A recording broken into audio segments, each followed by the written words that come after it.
Hi, I'm Joe with Focus on Christ. Welcome to the Focus on Christ podcast. This is episode number 14. I am super excited to be with you today to talk some more about the 21 Irrefutable Laws by John C. Maxwell. We're going to be covering one of the laws in here today, and I'm super excited to get started. However, before we get started, I do want to cover a couple things with you and make sure that you have all the latest and greatest information. As you probably know already, we have there's the FocusOnChrist.com website. If you haven't been over there recently, I want to encourage you to go over there. If you're receiving this before the 1st of May, then on the 1st of May, we're releasing a brand new product on it. It's going to be awesome. It's a 14-day challenge. It's going to help you to get started on keeping Christ at the center of your planning processes every single day. We all know that going to church on Sunday morning isn't enough. That's not the church that God had in mind that He talked about in the New Testament. So we want to get closer to what that might look like and how our lives might be if we had Christ at the very forefront of every aspect of everything that we do. I also want to make sure that you're on our social media platforms. If you haven't been over to the Focus on Christ on our Facebook page or Instagram or on YouTube, then I want to encourage you to do that. And you are listening to this podcast, so I'm hoping that you've subscribed to our YouTube channel. If you haven't, please do that when you're done listening to this podcast today. I know the value that is in those podcasts, and I hope that you'll subscribe and continue. There's a lot of today I think we're on law number 12, and so there's a lot of information in there already, and we'll be covering all sorts of neat stuff in the future, as well as doing some interviews with some other thought leaders, and really just digging into this idea of leadership and leadership in the church and leadership in our daily lives. So super exciting stuff coming down the road, and I can't wait to share that information with you. So I hope you're as excited as I am. So let's go ahead and get started today. Today we are going to be talking about the law of addition. So out of the 21 irrefutable laws of leadership, it's the law of addition that says leaders add value by serving others. Leaders add value by serving others. And this is probably one of my favorite laws. They're all one of my favorite laws, but this is probably one of my favorite laws because it really gets into some very practical and nitty-gritty things about how we should serve others as leaders and why that's important, how we add value by serving. There's this big misunderstanding in the world that about leaders are at the top of this food chain and they're at this pinnacle on top of this hill, and they're kind of in this untouchable environment, and they we see all the time where leaders aren't willing to do certain things. They're not willing to do the dirty jobs. They're not willing to get their hands dirty. And we see it go to both extremes, though. We see leaders that waste time doing tasks that should be delegated, and then we see leaders that won't touch tasks that they should be doing in order to model and set a good example. So it does go both ways. It is a pretty interesting topic that we're going to be covering today. I can think of many times throughout my military history, one of the big things that we enforced in the military was leaders lead the way by showing the way, by doing the way, by going the way. So it's be, know, do. So it was you have to be, you have to know, and then you have to do, and then others will follow suit when they see you doing. However, you have to be showing, modeling, and doing the task force. If I wanted, say, a concertina wire fence put in, it would get done faster. I would have more support, and my soldiers would work harder for me if I went out there and pounded pickets with them, or if I went out there and bounced fence with them, or whatever that is if I went out there and did that with them instead of just assigning them to that detail, things went a lot better. And it was because I was willing to serve them.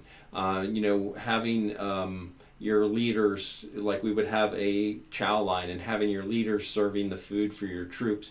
We didn't just do that on holidays, although that's a real common practice. A real common practice overseas in particular is around Thanksgiving and around Christmas. You would see all your key leaders behind the food serving line, serving food to the soldiers, because it's one way that they could show respect and they could be a servant leader in those particular cases. Some of it's a little bit tradition, but some of it was genuine from the heart, and they really wanted to serve us at that time, and so that was really awesome. And so we're going to dive into what it looks like to be a servant leader today. So leaders, the law of addition, leaders add value by serving others. And so we're going to read through the first 21 verses of Proverbs. Now, we haven't been in the Proverbs yet, so this is exciting for me. I love the Proverbs, and if we were, let's see, what is it? Yeah, if we were, I'd be reading this very chapter here in 2 more days if I was on my daily schedule. I read through the Proverbs. I read a proverb every day of the month, and I cycle through each month, so I get through the Proverbs 12 times per year if everything goes swimmingly. So this is wisdom literature, and it's I'm certain we're going to learn a lot together today through the Proverbs. So it's Proverbs chapter 27, verses 1 through 21. It says, "Do not boast about tomorrow, for you do not know what a day may bring. Let another praise you, and not your own mouth, a stranger, and not your own lips." So here in the first 2 verses, we've already covered quite a bit of material about being a servant leader. So do not boast about tomorrow, for you don't know what day. As a leader, we have to be very careful about the words that we choose and how we express them, because we're not guaranteed tomorrow. Sometimes we speak into things that are not true in our effort to promote ourselves or to promote who we are or what we are or our business or whatever that might be. And so we speak into things that we can't know for sure. Let others praise you and not your own mouth, a stranger and not your own lips. Starting in verse 3, "A stone is heavy and sand is weighty, but a fool's provocation is heavier than both. Wrath is cruel, anger is overwhelming, but who can stand before jealousy? Better is an open rebuke than hidden love. Faithful are the wounds of a friend, profuse are the kisses of an enemy. One who is full loathes honey, but to one who is hungry everything bitter is sweet." So this group of passages here, there's a lot of things that we can look at in here to talk about servant leadership. The one I'm going to kind of dive into here is verse 7. It says, "One who loathes honey, one who is full loathes honey, but to one who is hungry everything bitter is sweet." If we are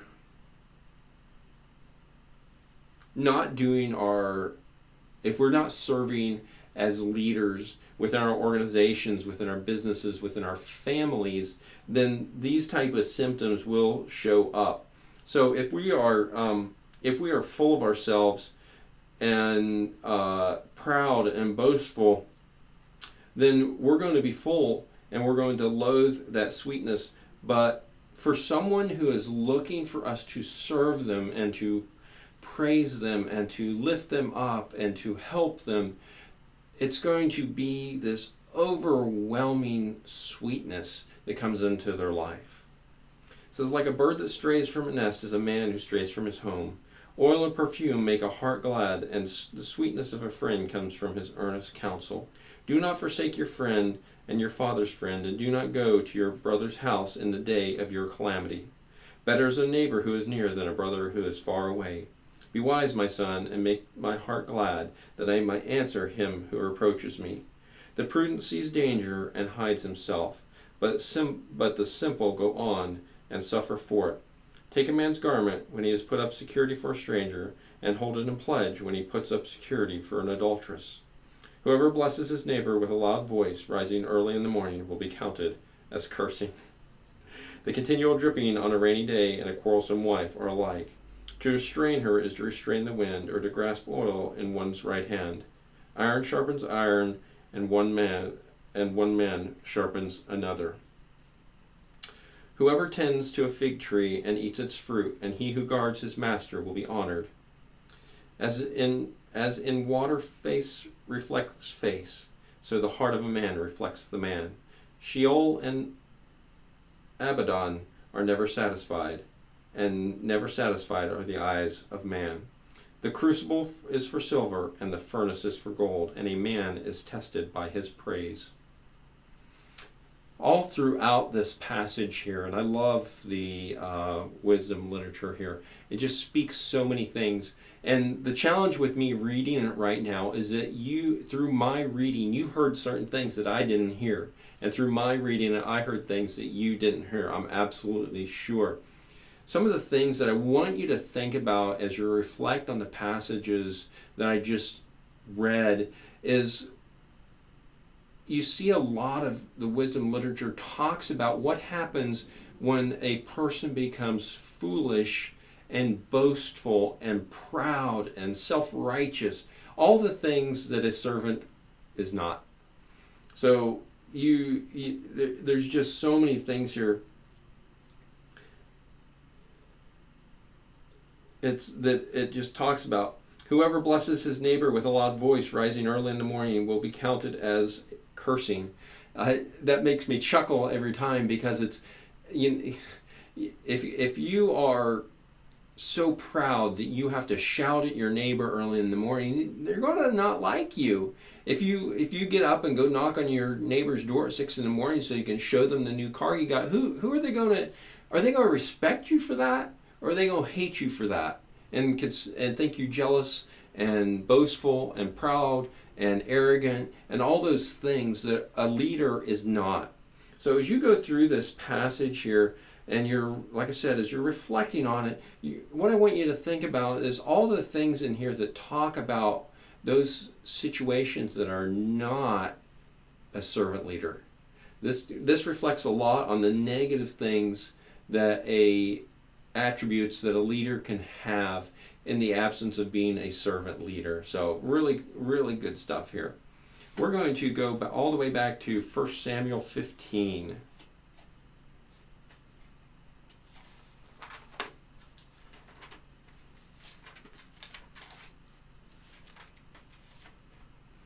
First Samuel chapter 15.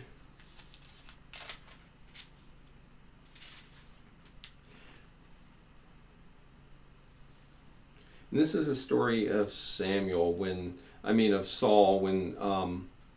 Saul is rejected from the kingdom, from leading the kingdom and his family. It says, starting in verse 1, it says, "And Samuel said to Saul, 'The Lord sent me to anoint you king over his people Israel. Now therefore listen to the words of the Lord. Thus says the Lord of hosts, I have noted what Amalek did to Israel and opposing them on the way when they came up out of Egypt. Now go down and strike Amalek and devote to destruction all that they have. Do not spare them, but kill both man and woman, child and infant, ox and sheep, camel and donkey.'" So here at the beginning of this passage, Samuel is talking to Saul about the destruction of Amalekites because of their rejection of the children of Israel when the children of Israel came into the land of Canaan, and they came up out of Egypt. And they're to, what in the biblical terms, to devote to destruction all things that had to do with the Amalekites.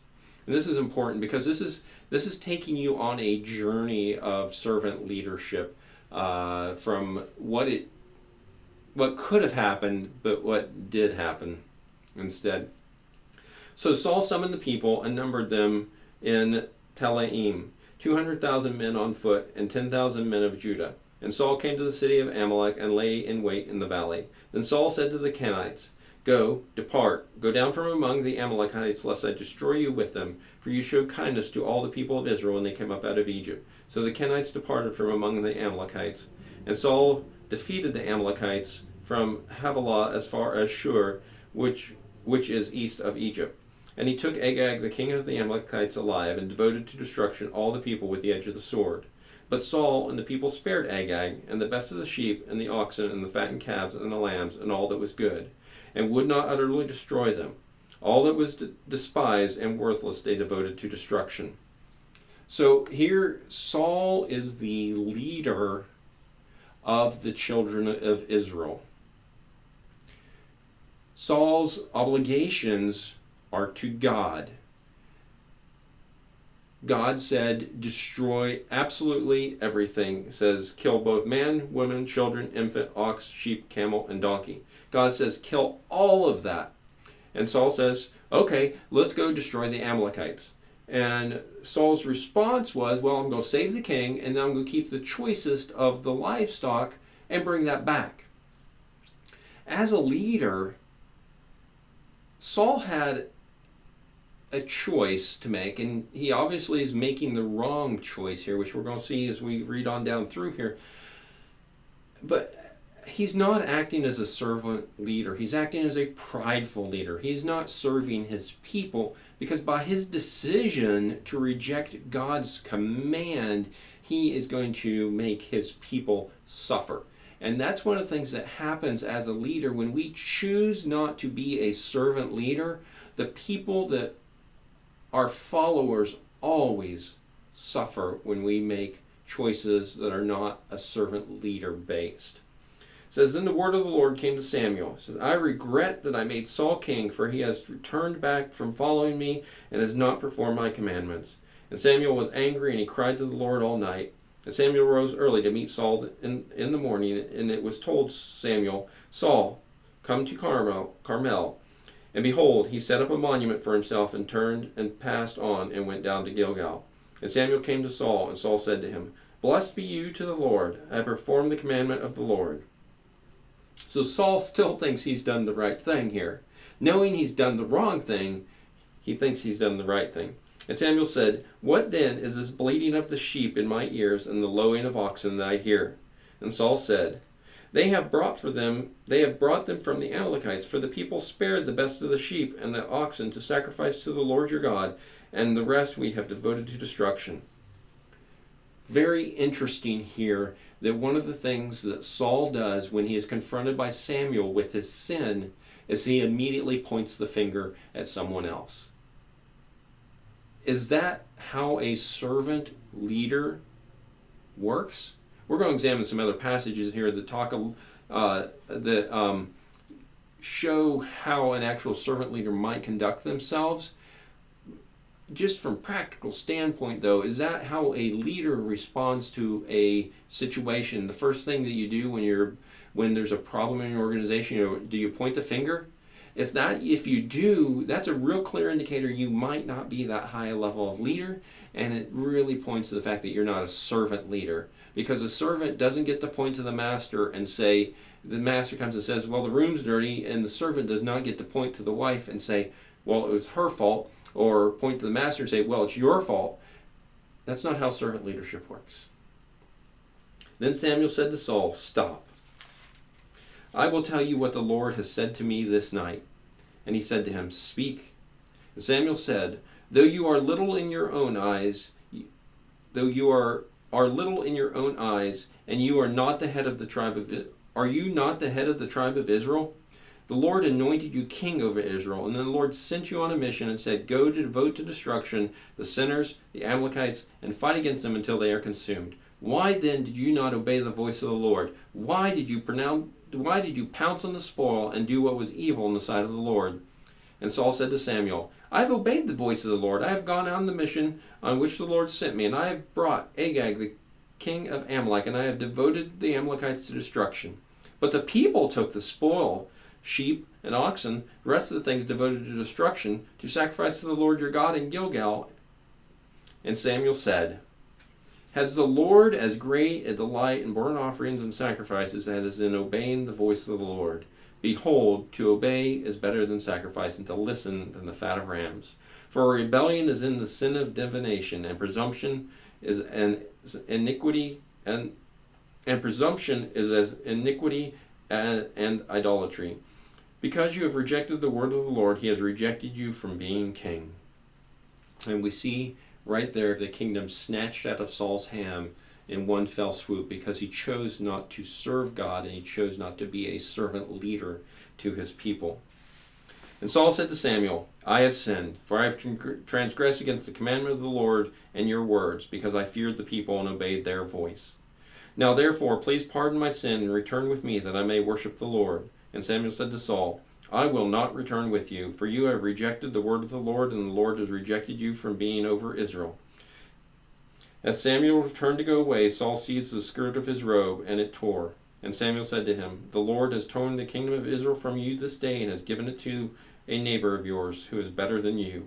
And also the glory of Israel will not lie or have regret, for he is not a man that you should have regret.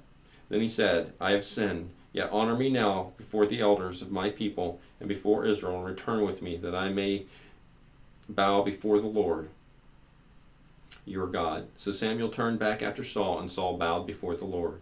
Then Samuel said, Bring here to me Agag, king of the Amalekites. And Agag came to him cheerfully. Agag said, Surely the bitterness of death is past. And Samuel said, As your sword has made women and children, as your sword has made women childrenless, so shall your mother be childless among women. And Samuel hacked Agag to pieces before the Lord in Gilgal. Then Samuel turned to went to Ramah, and Saul went up to his house in Gibeah of Saul. And Samuel did not see Saul again until the day of his death. But Samuel grieved over Saul, and the Lord regretted he had made Saul king over Israel. Amazing, amazing story here about Saul and how fast he fell from God's good grace because of his choice not to obey his command and his choice not to be a servant leader of his people. And so many things went wrong here for Saul. We're talking about the law of addition here and being a servant leader. And Paul's just screwed all of it up very, very quickly. So it happens super fast sometimes. We're going to go over to the New Testament. We're going to go to Matthew chapter 14.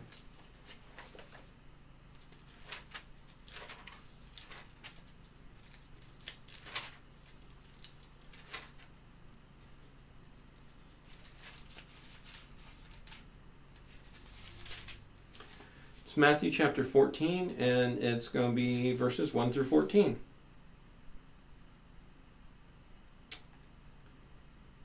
And at that time Herod the Tetrarch heard about the fame of Jesus, and he said to his servants, This is John the Baptist.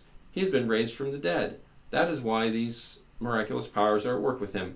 So here Herod, they're trying to figure out what's going on with Jesus, and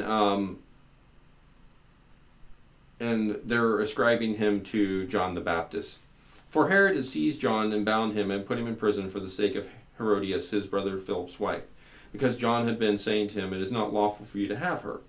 And though he wanted to put him to death, he feared the people, because they held him to be a prophet. But when Herod's birthday came, the daughter of Herodias danced before the company and pleased Herod, so that he promised with an oath to give her whatever she might ask. Prompted by her mother, she said, Give me the head of John the Baptist here on the platter.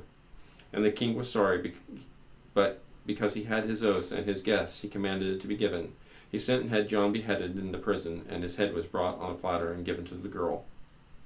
And she brought it to her mother. And his disciples came and took the body and buried it, and went and told Jesus.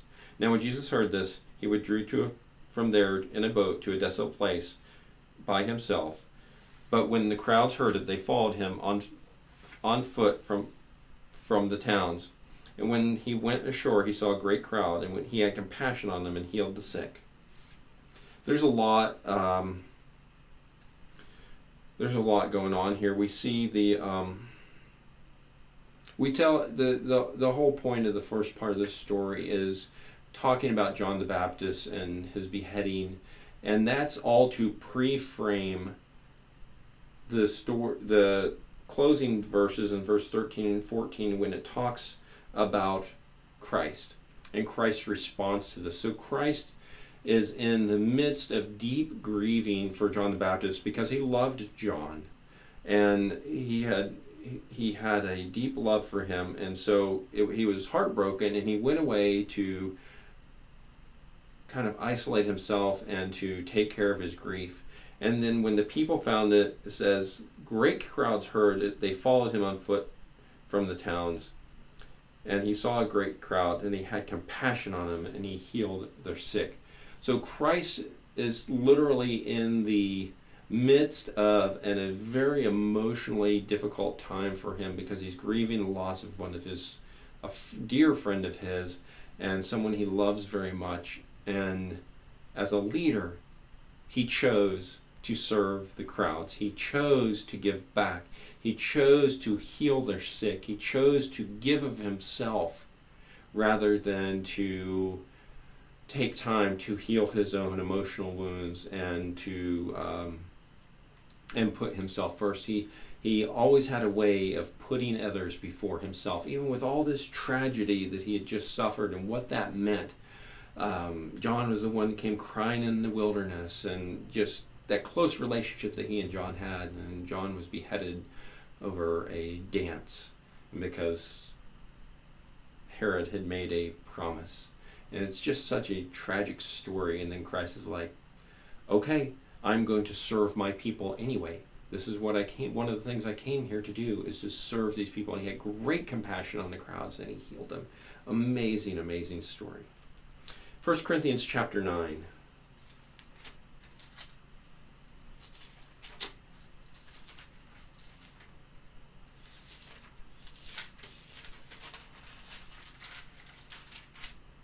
First Corinthians chapter 9, we're going to be reading 19 through 21.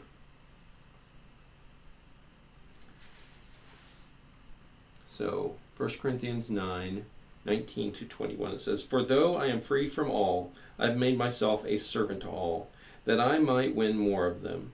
To the Jews I became as a Jew in order to win Jews. To those under the law I became as one under the law, though not being myself under the law, that I might win those under the law.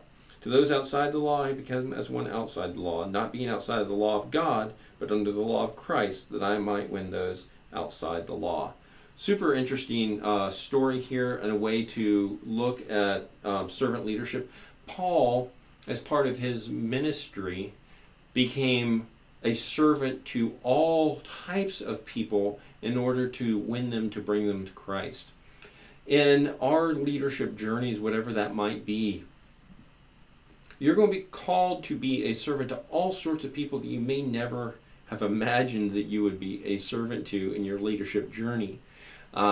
Because too many people think that you climb the corporate ladder and you get to the top and then you're the king of it. No, that position just means that you serve more people in more places and more positions in more ways than you could possibly imagine. It's not the height of the ladder that matters. It's how well you serve coming back down. You can serve up as well. Leadership is about service, about being a servant leader. You can serve up, you can serve sideways, your contemporaries, and you can serve down to those that are below you. So it doesn't really matter where they're at. And Paul talks very clearly about how he served different communities, but he didn't violate his core values that he held true to, which was Christ. Luke 22 is our next passage. This will be fun. Luke 22. We're going to be reading verses 1 through 23.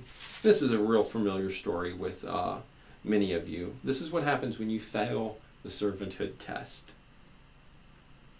It says, "Now the feast of the unleavened bread drew near, which is called the Passover, and the chief priests and the scribes were seeking how to put him to death, for they feared the people." So they were seeking how to put Jesus to death because they feared the people, because there was this giant pushback from the Pharisees and the Sadducees because of Jesus was overthrowing the old law. He was talking about how the old law was going to be done away with and those sorts of things. It said, "Then Satan entered into Judas, called Iscariot, who was of the number of the 12. He went away and conferred with the chief priests and officers how he might betray him to them.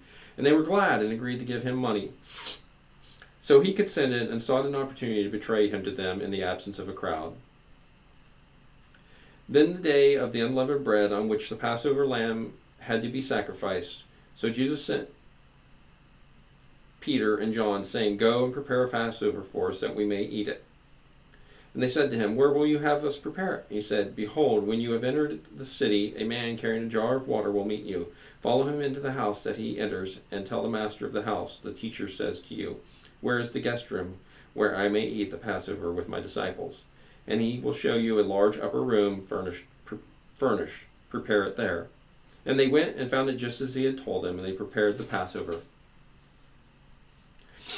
And when the hour came, he reclined at table with the apostles, and the apostles with him. And he said to them, "I have earnestly desired to eat the Passover with you before I suffer, for I tell you that I will not eat it until it is fulfilled in the kingdom of God." And he took a cup, and when he had given thanks, he said, "Take this and divide it among yourselves, for I tell you that from now on I will not drink of the fruit of the vine until the kingdom of God comes." And he took the bread, and when he had given thanks, he broke it and gave it to them, saying, "This is my body, which is given for you. Do this in remembrance of me." And likewise the cup, after they had eaten, saying, "This cup is poured out for you. This cup is poured out for you is the new covenant in my blood. But behold, the hand of him who betrays me is with me on the table. For the Son of Man goes as it has been determined, but woe to the man by whom he is betrayed." And they began to question one another which of them it would be who was going to do this. Super neat story that Jesus is telling here. We all know this is a Passover feast, and he's preparing, and Judas is about to betray him, and then he's going to be crucified, and 3 days later he's going to rise, and that's the new kingdom that that's the kingdom of God that he's or the new kingdom here that he's referring to. And so there's some really neat servant stuff going on here. He talks about he said, "Take this and divide amongst you, for I tell you that from now on I will not drink of the fruit of the vine until the kingdom of God." And he's going through this. He said, "This is my body, which was given for you. This is the cup that was poured out for you. And for the Son of Man goes as it has been determined." So all this language is he's talking about, okay, I'm here to serve you. I'm here to give my life for you. I'm here to give my body for you. Christ just embodies servant leadership all throughout the stories in the New Testament. Every passage that refers to Christ refers to him as a servant style leader, which is amazing. If you recall when he's washing the apostles' feet, because nobody else had done it, and he's the only guy that would do it. Everybody else is fighting about position and status and who's the greatest and all those things, and Christ strips down to his waist, and then he goes and washes their feet. Amazing modeling of what it is to be a servant leader. And if Christ is willing to do things like that, what are we willing to do in our leadership to serve the people that are under us? Huge question. Because the one person that didn't have to do any of this in the world was Christ. But he chose to do it anyway. Such a powerful example here. Just the whole life of Christ, of what a servant leader should look like, and why that is so important. Just amazing. We're going to go on over to Matthew chapter 20. Matthew chapter 20, and we're going to be reading 25 through 28. It says, "But Jesus called them to him and said, 'You know that the rulers of the Gentiles lord it over them, and their great ones exercise authority over them. It shall not be so among you. But whoever would be great among you must be your servant. Whoever will be first among you must be your slave. Even as the Son of Man came not to be served, but to serve, and to give him his life as a ransom for many.'" Here Christ just says it. He boils it down. He says it very plain English. If you want to be great, you have to serve greatly. So if you want to serve, you have to serve greatly. And I'm just going to let Christ speak to that one.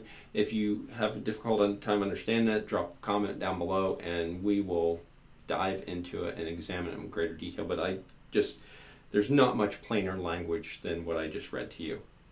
I'll read it again. "But Jesus called them and said to him and said, 'You know that the rulers of the Gentiles lord it over them, and their great ones exercise authority over them. It shall not be so among you. But whoever would be great among you must be your servant, and whoever would be first among you must be your slave. Even as the Son of Man came not to be served, but to serve, and to give his life as a ransom for many. The last passage we're going to read today is John chapter 6.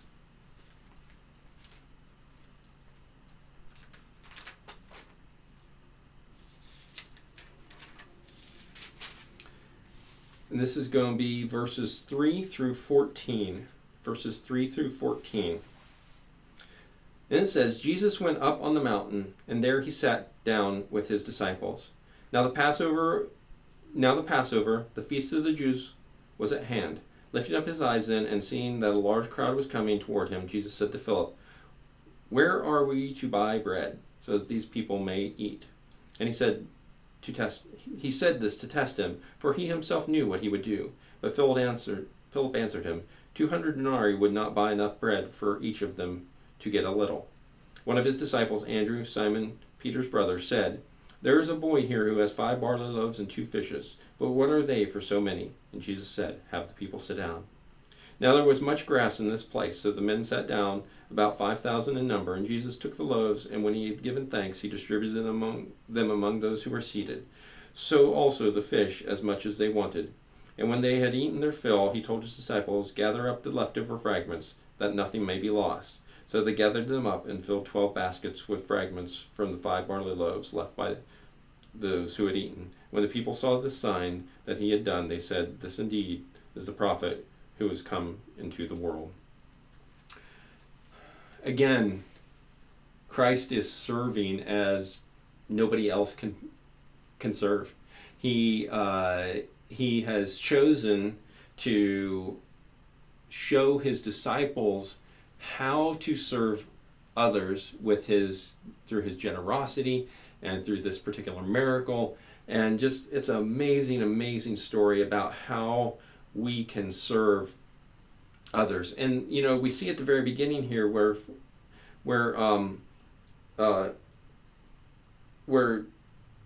Philip is going like, "Well, I don't know how I'm going to do this." And that's a conundrum that a lot of leaders end up with. "I don't know how I'm going to serve others. I don't know how to do this." And you get lost in the negative side of things instead of seeing the great and awesome ways that God can work in your life and the wonderful miracles that he can work if you will let him in your leadership. So an awesome way to close out the lesson on the law of addition. So this was episode 14. It covered the law of addition today. I hope you enjoyed this podcast. Law of addition is leaders add value by serving others. It's all about servant leadership.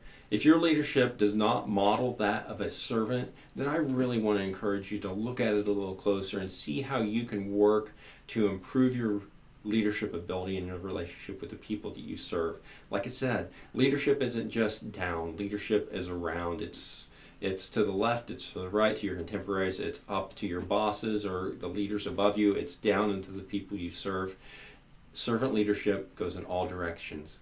And as you can see very clearly from the examples that we've outlined in the Bible today, there is no end to the ability for a good leader to serve their people. It is only when we put restrictions on ourselves that we run into challenges, because God always has an answer and God always has a way for us to serve those that are around us. So I hope this helped today. I hope it added some value. And I hope you enjoyed this. Please, I encourage you to leave comments when you get when you're listening to this. If you have a comment, if you'd like to share something with whoever else with the group, please just drop a comment in. It doesn't matter if you find it on Facebook or if it's on iTunes or YouTube. It doesn't matter. Wherever you find this, feel free to drop a comment. I'd love to hear from you, and I'd love to get back to you and talk a little bit more about whatever is on your mind concerning the law of addition. So before we go, I want to make sure and remind you to head on over to focusonchrist.com if you haven't done that recently. Just remember, if this is before 1 May, that on the 1st of May, we're releasing a brand new product on focusonchrist.com. It's going to be a 14-day challenge. It's going to be super awesome. It is part of the Focus on Christ planning system. It is to help you keep your eyes on Christ every single day. It's going to give you a bunch of real simple, easy, and effective strategies to help you keep your eyes on Christ every day, and to help you live into the skills, talents, and abilities God has given you so that you can fulfill His mission and His vision for you on this earth. Super excited about it. I hope you are too. Make sure you're on our social media channels so you can stay up to date with everything that's going on. And I can't wait to talk to you guys next time. God bless.